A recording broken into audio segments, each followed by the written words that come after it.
How was to speak at the Security Council about this tragedy and about your son? So speaking at the Security Council was indeed a significant moment. I think that the international community had a desire to speak about this topic of missing people in areas of conflict and also the release of deceased hostages, missing people. Uh, at the session itself, I at least was a bit astonished that there was less politics in the statements of the member states. Actually, the states made discussions about their own pain as a nation, that they also have a history of missing people, that they also wish this to be resolved, such as the Russians when it comes to the Ukraine war, the Chinese, the South Koreans, and many others. And I think this is a humanitarian issue. We all walk this planet together. We are all children of God. And it is unacceptable that it is an asset and not a liability that terrorist organizations can take hostages, make them disappear, and this is a type of negotiation tool that they can be used as bargaining chips for the future. You know, in the United States, there are today 4 U.S. hostages being held in Gaza. We saw 10 days ago Idan Alexander from Tenafly, New Jersey, come out, but there are still 4 U.S. citizens. There's my son, we have from here in New York City. There's Omer Neutra from Long Island in New York City. And we have a nice couple called Gadi and Judy Weinstein that also have New York ties that are still being held hostage. And in addition to these 4, there are 54 additional hostages held by Hamas.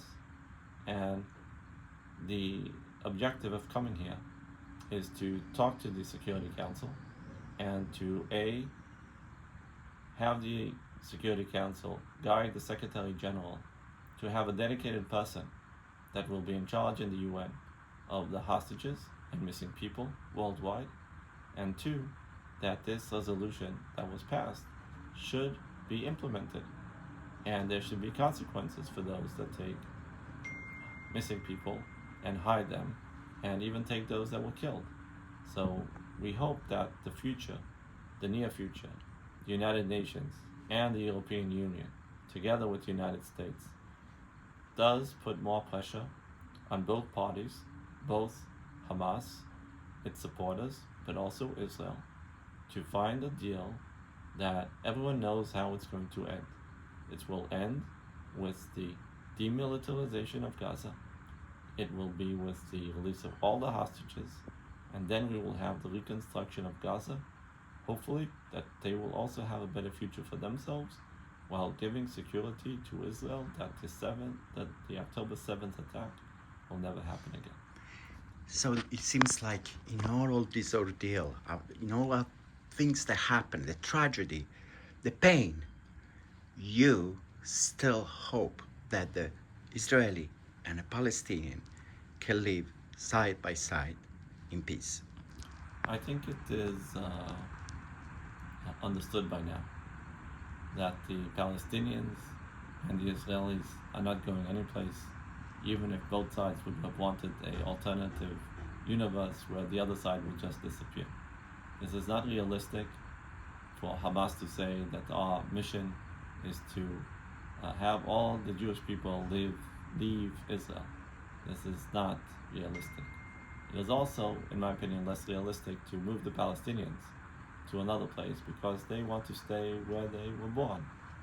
So it requires both sides to compromise. And if the parties themselves find it very difficult to compromise, it is like having 2 children fighting in the playground, and at some point in time, the adults come and they said, okay children, you've had enough fun. This is what we're going to do. You're going to sign here on the dotted line, and this is the better future for yourselves if you're not able to do it yourself. So I would urge the international community even to do a new peace committee like a Camp David, have an international get-together where also Italy, Germany, non-permanent members of the Security Council participate, and demand that the sides come to a deal that will bring a better future for everybody.